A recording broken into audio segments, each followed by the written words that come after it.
c'est quand je prenais un petit déjeuner que je m'en suis souvenu. Vous savez, c'est comme un cauchemar.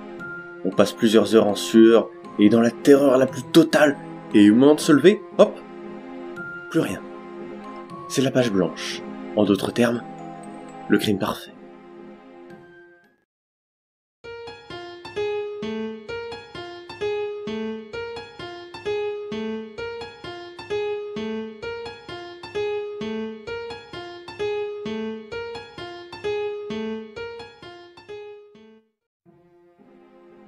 Je me suis endormi tard ce jour-là. Ma mère m'empêchait de dormir avec son vacarme.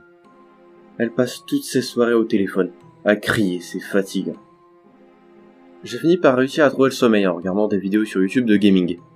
Je sais pas trop pourquoi, mais j'ai toujours aimé regarder des jeux en let's play avant de les acheter.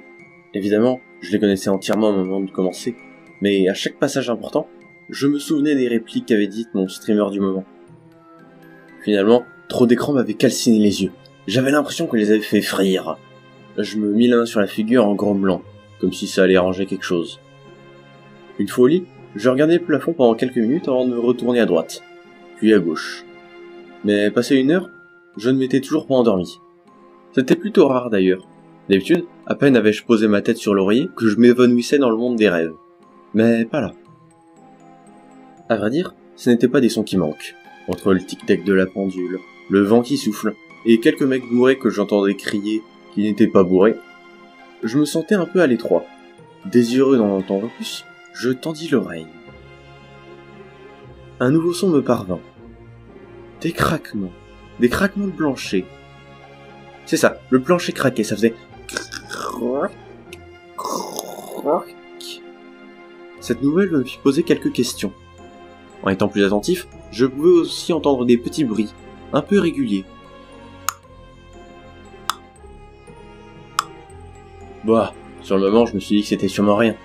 Puis je me rappelais que c'était justement ce que se disaient toutes les premières victimes d'un serial killer. Les gens face au danger ont tendance à relativiser. Je sortis de mon lit prudemment, en faisant le moins de bruit possible. Je mis mes chaussons et ouvris calmement la porte de ma chambre. J'avançai dans le couloir, doucement, pas à pas, sans un bruit. Tout était devenu silencieux. Il fallait que j'allume la lumière, et vite. Je partis en direction de l'interrupteur du salon.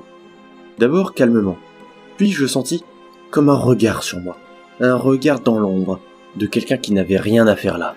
Je sautai sur l'interrupteur pour l'écraser de mes doigts. La lumière s'alluma et tout allait très bien. Le salon était parfaitement en ordre. Rassuré, je repartis me coucher. Je traversai le salon dans l'autre sens pour arriver à ma chambre, pour me blottir dans mes draps qui m'avaient tant manqué. Puis, je l'ai remarqué. Et je restais sans voix. Je ne pouvais plus bouger, paralysé par la peur. En effet, deux yeux me fixaient derrière la porte entr'ouverte. Cette dernière cachait le corps de l'intrus. Dans le noir, seuls ses yeux étaient visibles. Deux yeux d'un bleu profond s'illuminaient dans la noirceur de la nuit.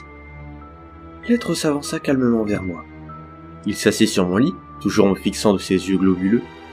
Il sortit sa main de son dos pour me tendre un verre d'eau. Et il me chuchota. « Tu as soif !» Terrifié, mais aussi incompréhensif, je pris hésitant le verre, me demandant ce qu'il contenait, mais je le bus quand même. L'être parut heureux de me voir boire sans caprice. Il reprit le verre, et s'en alla, après avoir chuchoté un petit « Bonne nuit ». Après cette rencontre, je finis par m'endormir, sans doute à cause du stress. Je venais juste de me remémorer cette mésaventure, alors que je prenais mon petit déjeuner en face de ma mère, en silence.